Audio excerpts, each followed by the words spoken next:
ಜನಶ್ರೀ ನ್ಯೂಸ್ಗೆ ಸ್ವಾಗತ. ನಾನು ನಿತಿನ್ ಮಂಜುನಾಥ್. SC/ST ಬಡವರಿಗೆ ಉಚಿತ ನಿವೇಶನ ಯೋಜನೆ ಘೋಷಣೆ. ಬೆಳಗಾವಿಯಲ್ಲಿ ಅಂಬೇಡ್ಕರ್ ಜಯಂತಿ ಅಂಗವಾಗಿ ರಾಜ್ಯ ಸರ್ಕಾರದ ಪರವಾಗಿ ಮಹತ್ವದ ಯೋಜನೆ ಘೋಷಣೆ ಮಾಡಲಾಗಿದೆ.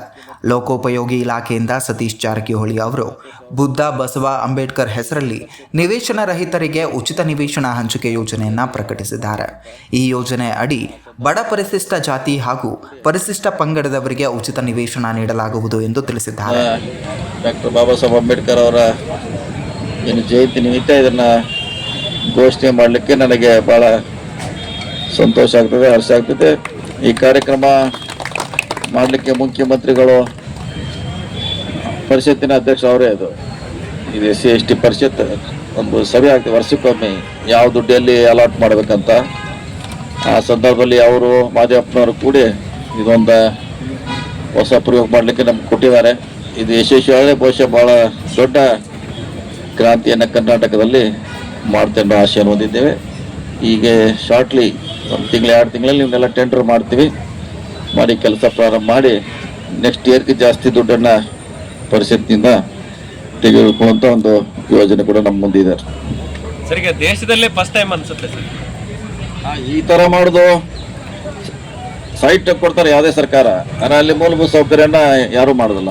ಯಾಕಂದರೆ ಅದೇ ಮಾಡಲಿಕ್ಕೆ ಯಾರು ಲೋಕೋಪಯೋಗಿ ಇಲಾಖೆಯ ಮೂಲಕ ಭೂಮಿಯನ್ನು ಅಭಿವೃದ್ಧಿಪಡಿಸಿ ಸಾಕ್ಷಮ ಪ್ರಾಧಿಕಾರದ ಮೂಲಕ ಹಂಚಿಕೆ ಮಾಡುವ ನಿರ್ಧಾರ ಕೈಗೊಳ್ಳಲಾಗಿದೆ. ನಗರ ಪ್ರದೇಶಗಳಲ್ಲಿ 20x30 ಅಡಿ ಮತ್ತು ಗ್ರಾಮೀಣ ಪ್ರದೇಶದಲ್ಲಿ 20x30 ಅಡಿ ನಿವೇಶನ, ದನದ ಕೊಟ್ಟಿಗೆಗಾಗಿ 20x10 ಅಡಿ ಹಾಗೂ ಕಿಚನ್ ಗಾರ್ಡನ್ಗಾಗಿ 10x10 ಅಡಿ ಜಾಗ ಹಂಚಿಕೆ ಮಾಡುವ ಯೋಜನೆ ರೂಪಿಸಲಾಗಿದೆ.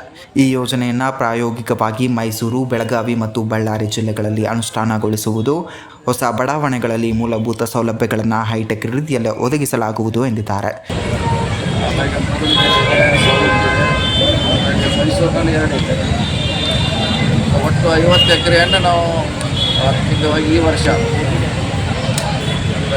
ಹಳೆ ವರ್ಷದಲ್ಲಿ 70 ಕೋಟಿ ರೂಪಾಯಿದಲ್ಲಿ ಮಾಡಲಾಗಿ ಎಲ್ಲ ಕಡೆ ಒಂದು ಮಾಡ್ತಾ ಇದ್ವಿ. ಸೊ ಇದು ನಮಗೆ ಸ್ಯಾಟಿಸ್ಫ್ಯಾಕ್ಷನ್ ಆಯಿತು ಅನ್ನೋ ಯಶಸ್ವಿ ಆದರೆ ಮುಂದಿನ ಸಾರಿ 1000 ಎಕರೆ ಡೆವಲಪ್ ಮಾಡೋಂಥ ಈಗಾಗಲೇ ರಾಜ್ಯದಲ್ಲಿ ಸುಮಾರು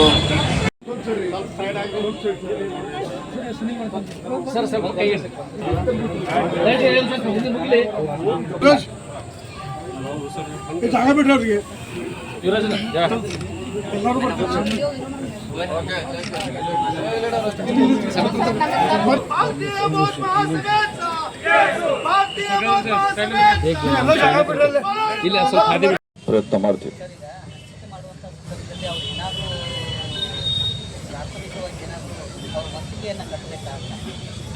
ಅದು ಇದರಲ್ಲಿ ಡೀಟೇಲ್ ಆಗಿ ಬರೆದಿದ್ದೀವಿ. ಅದು DC ಅವ್ರಿಗೆ ವಂತಿಕೆಯನ್ನು ಕಟ್ಟಬೇಕು, DC ಅವ್ರಿಗೆ. ಯಾಕೆ DC ಅವ್ರು ಪೇಮೆಂಟ್ ಮಾಡ್ತಾರೆ.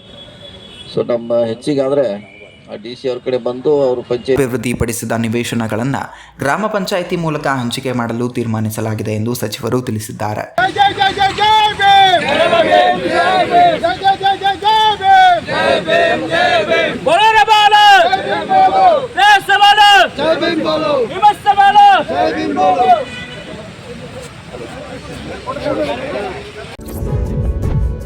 ಇದೇ ರೀತಿಯ ನಿರಂತರ ಅಪ್ಡೇಟ್ಗಳಿಗಾಗಿ ನೋಡ್ತಾ ಇರಿ ಜನಶ್ರೀ ನ್ಯೂಸ್.